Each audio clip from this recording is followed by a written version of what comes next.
It's been hot and sticky around here, and we are enjoying the last days of summer before school starts again. Today, I wanted to share with you a little about my journey to becoming a full-time homemaker and 4 mindset shifts that helped me embrace this life in a way that I could never have imagined when I first started this journey. We're also going to do an easy, no plan meal and create an invitation in my house and see what happens. Our tomatoes are just starting to come in from the garden, and I'm so excited. I love tomatoes so much, and there's nothing like garden fresh tomatoes.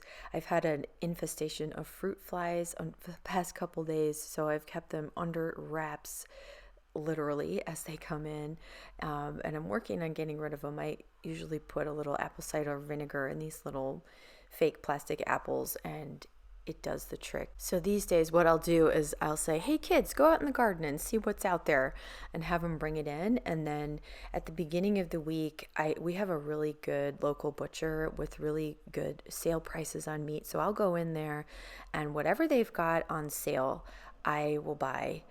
This week they had a great deal on pork chops. So I got a couple of family packs of pork chops and some hamburger patties, which they also had on sale, and that's going to see us through the week. Oh, and some local catfish fritters, not fritters, nuggets that they had. We do a meatless or pescatarian Friday, so Fridays are always like either a fish or a rice and beans, and I am set for the week. But today I'm working on the pork chops, and so I knew I had my protein, and then I sent the kids out to the garden to check and see what we had in there, and they came back with some kale, tomatoes, and loads of basil. So I decided to do a tomato basil pork chop in the oven. I just seared the pork chops, and then I diced the tomatoes, threw in some basil, salt, pepper, seared the pork chops on the stovetop, and then once they were browned on both sides, I just tossed in the tomatoes and the basil, salt, and pepper. I don't think I put any other spices in there. And then I covered them and let them simmer for 20 or 30 minutes, and I checked and made sure the pork chops were cooked through. And that was our dinner. I added a couple of baguettes, and I made a salad out of the kale and the couple of cucumbers that they brought in. And it was this delicious meal that I was able to just pull together from having a basic protein ready to go, and knowing that I had some produce that I could pull together into a sauce and a salad, and then my artisan bread in 5 minutes a day, daily baguettes rounded it out, with some butter for the kids, and that was dinner. So I've been trying to make meals earlier this past couple weeks. We've been eating later and later with the summer, and I'm trying to slowly shift us back to an earlier schedule, mindful that school's going to start and we're going to need to be getting to bed earlier. And we're really enjoying the early time of dinner. Like, we've been eating 5:36, which for us is early. And it's nice because we're not so tired and kind of rushing to get the day over when we were eating a little bit later. It seems like every year with daylight savings, I get really thrown off, and we end up eating meals after that switch. It seems like the meals end up being 7, 8 o'clock, and it's just a little late. But anyway, with the early time, we've been enjoying a lot of the sobremesa, which is the Spanish word that means that time after your meal when you sit around and talk and relax. And I have noticed that when we are eating at 5:30, we're all much more relaxed, and we have like a nice 15-20 minute sobremesa after our meal, and watching the sunset. Our dining room windows face west. Not sunset, but it's not setting yet, but it's kind of softening and going down in this golden light, and that's been a really nice time. So it's motivated me to get into the kitchen and get dinner started a little earlier than I had been doing the rest of the summer. I wanted to share with you some mindset shifts that have helped me as I've become a full-time homemaker, and maybe give you a little of my story that I haven't shared on this channel. So I quit my job and to stay home with our first baby, And our first baby is almost 13 years old. So I have been doing this for almost 13 years now. And my husband and I had agreed that ideally I would stay home and take care of our kids. So it was a value that we both had. We valued that very highly. But outside of my idea and commitment in my heart that I really wanted to stay home and take care of my kids, especially when they were little, the whole homemaking piece was just not on my radar. It was not something that I thought about. I guess I took it for granted. I mean, obviously I'd be home, and so I'd be doing all those chores and stuff, but I thought of them, if I thought of them at all, as means to an end, necessity, drudgery. And I didn't go get a master's degree so that I could scrub toilets. That was definitely, if I thought about it at all, that was how I thought about it.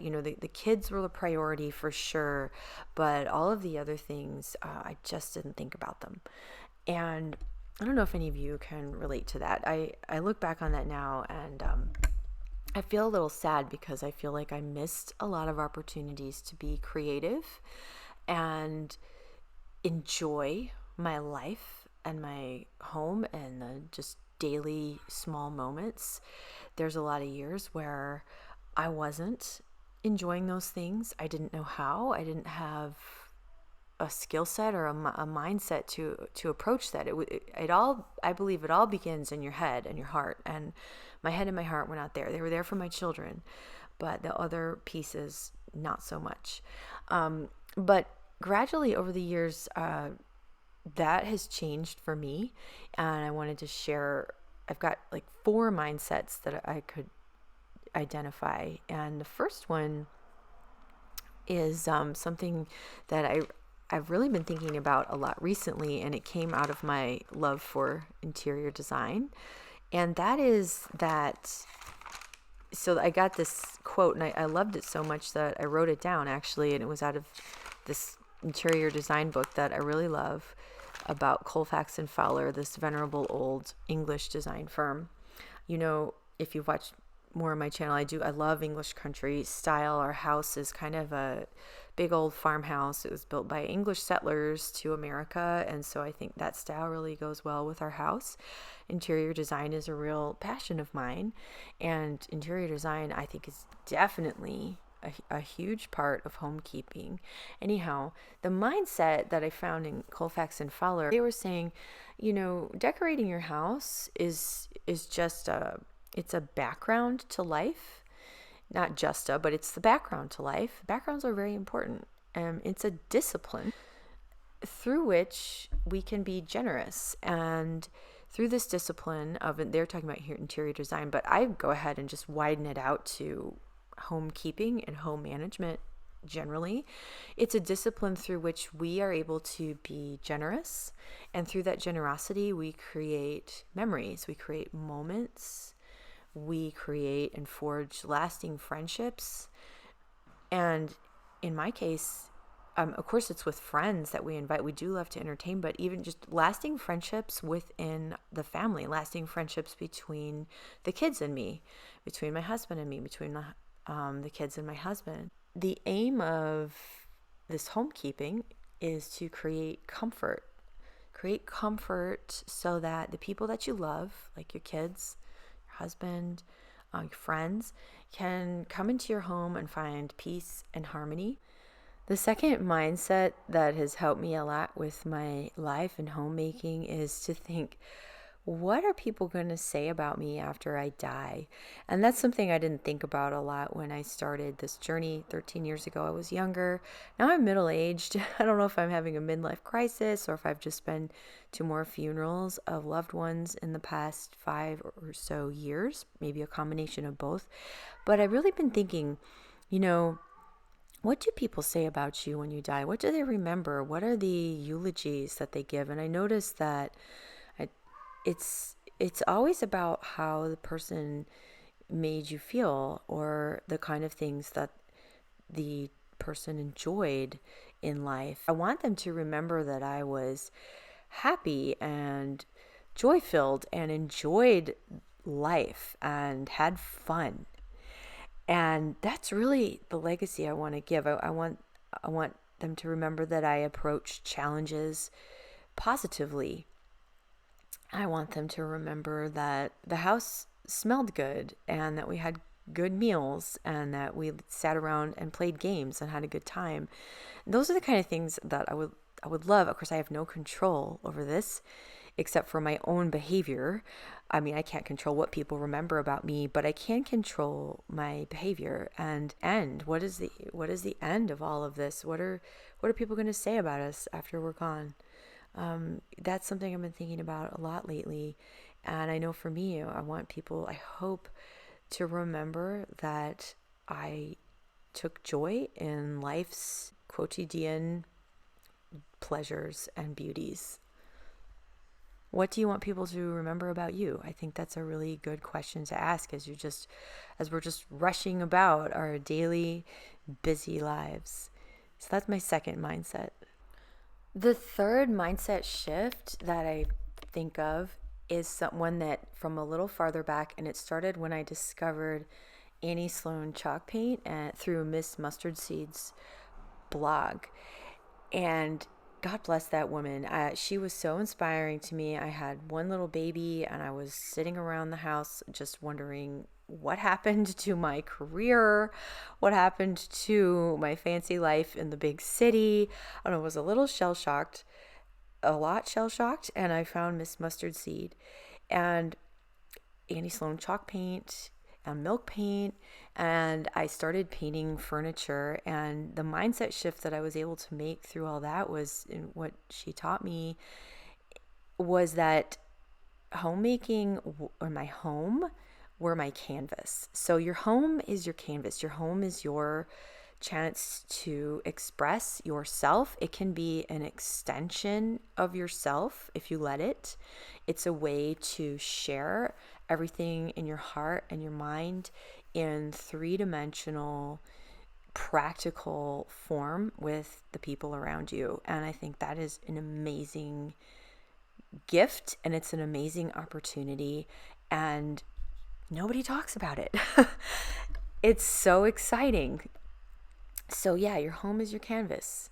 Your home is your chance to be creative in so many different ways. For me, the way I got into it was painting furniture, and then from there, interior design and decor. And I keep slowly pushing out further. There's no rush. I've shared before, cooking is not my first love by any means, but I'm slowly pushing into enjoying the creativity that there is to be had there, or just the opportunity to share my heart and mind through food. But it definitely started quite literally with paint. So look around and think of ways that you enjoy being creative, or things that you would maybe like to try. Maybe you've never painted a piece of furniture and you'd like to try it. Give it a try. Before we moved into our house, I had no idea how to paint a window or a wall, and our house is a real fixer-upper. And by virtue of necessity, I taught myself how to do those things. I've painted countless rooms and countless windows now, and I really actually enjoy house painting. It can be tedious, but it's also, the rewards are so great, and I'm really proud of having acquired that skill, and I definitely consider it a homekeeping skill for sure. In that sense, my home has literally been my canvas and continues to be, but there are so many ways and so many skills that you can teach yourself and acquire with homekeeping. YouTube is just an incredible resource for anything that you want to learn how to do. Of course, there's also the library and books. So I really feel like between YouTube videos and the library, you could learn absolutely anything, any creative endeavor that you wanted.